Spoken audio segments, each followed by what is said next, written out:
I don't even know what to say. I don't even have words. And it's ironic because I start by saying that, and I'm about to rant for about 10 minutes straight, but this is just, it's so frustrating.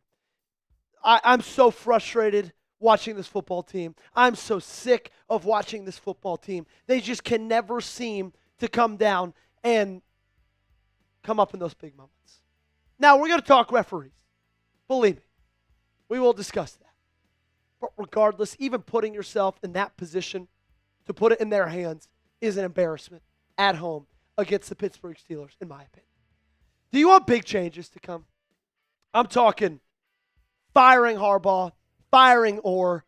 I don't even know. If you want big things to happen with this football team, do me one big favor. Hit that thumbs up button like today's video.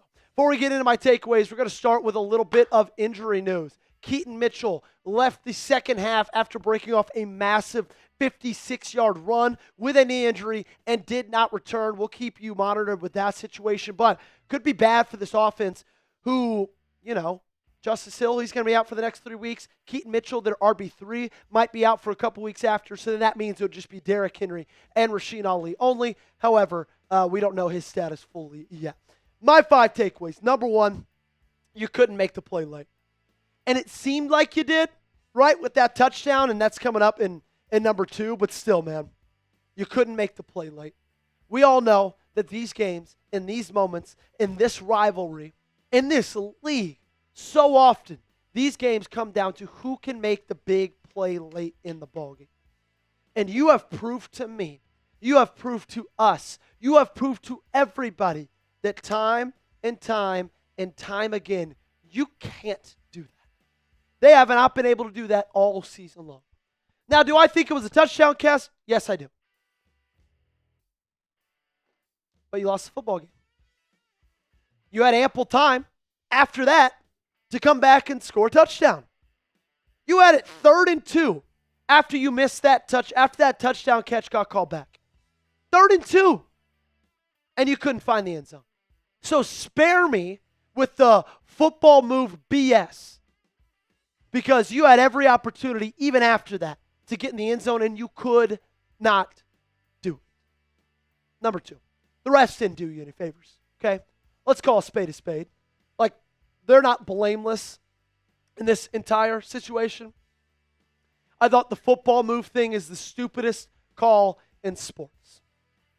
I think that is so dumb that something that subjective can be a thing in this game. Like, you could say, Joey, all fouls are subjective. Yeah, but not the way that one is, man. Not the way that one is. Football move might mean something different to every single referee on that crew, to every single referee in the world. It's the dumbest thing. Did he catch it? Did he get 2 feet down? If both of those answers are yes, then that should be end of story. We're done. It's over. That's 6. He caught it. He got 2 feet down. And then don't even get me started on the stupid penalty against Travis Jones that kept them back on the field and took away their field goal, and they ended in a touchdown. I never want to be the guy who screams ref, the boy who cries, I was screwed by the officials. But also, they did not help you one bit in this ballgame. Not one.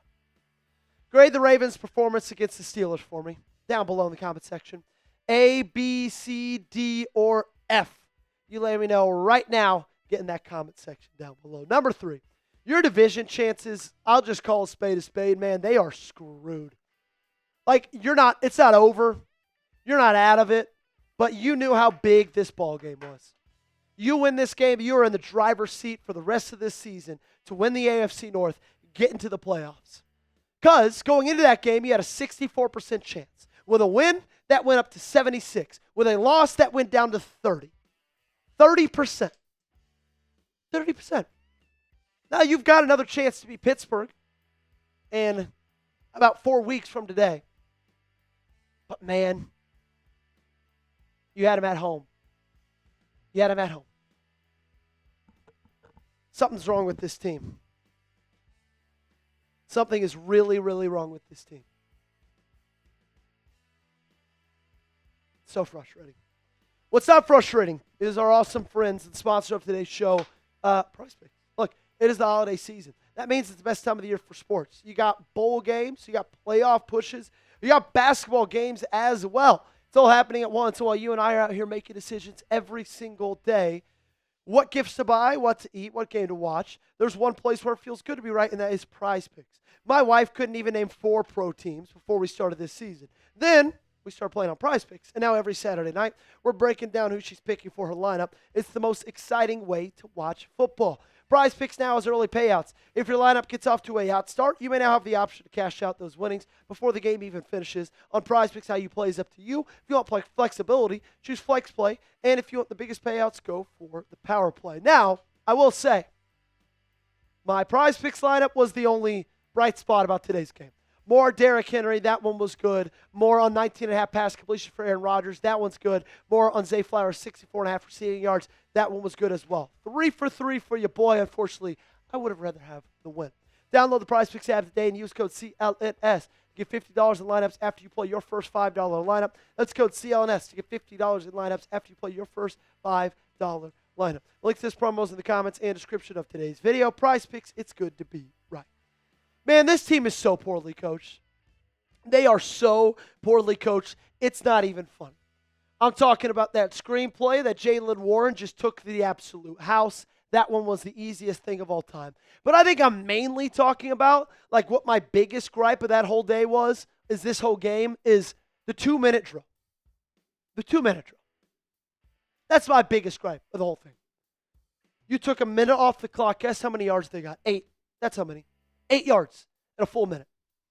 Had this team ever ran a 2-minute drill before in their lives?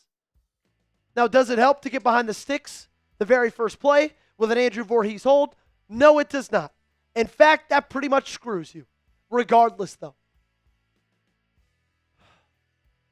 8 yards in a minute. They look like they never ran a 2-minute drill in their life. Lamar Jackson looked like he had never led a 2-minute drill in his entire life.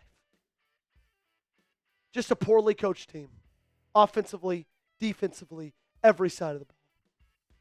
When you make mistakes like this team does, that's all a trickle-down effect from the top. All from the head coach down. I firmly believe that. And that's why I think something needs to happen with that head coach spot. Number 5. You kind of have to win out, man. Probably no kindas about it. You can get some help. You know, you could get lucky. You can have the Steelers lose their last 4 games they play, and all you'd have to do is win 2 more ball games. But I don't think that's going to happen. You're going to have to take matters into your own hands. Hey, Gage, you have the remaining schedule. Great. Let's put that up. And it's not going to be easy. You go on the road to play the Bengals. Then you play the Patriots. Then you're on the road against Green Bay and against Pittsburgh to end out this season. None of those easy ball games. Bengals just went toe-to-toe with the Bills on the road. They just beat you 10 days ago on Thursday Night Football. Patriots is the top team in the AFC. Packers are one of the top teams in the NFC. And the Steelers, they just beat you at home. So it's not going to be easy, okay? I can tell you that right now. But you put yourself in this position to where you have to do that. You've got to. What's the % chance the Ravens make the playoffs? Scale it for me 1 to 100 in the comment section down below. Weigh in and let me know your answer down below in that comment section. That's going to do it for today's show. We're going to have another video out for you guys later tonight, one early tomorrow morning, 9 a.m. Eastern time when that one's going to go out. Tonight's is probably going to go out around 8:30 p.m. Eastern. So be ready for it, okay? Turn those notifications on. Subscribe to the channel. We appreciate you guys for hanging out with us. Look, I know it's not my fault, but I apologize for this season. It's been a disaster. But I'm always going to be here to keep you guys updated with everything you need to know. Subscribe, and we'll see you next time.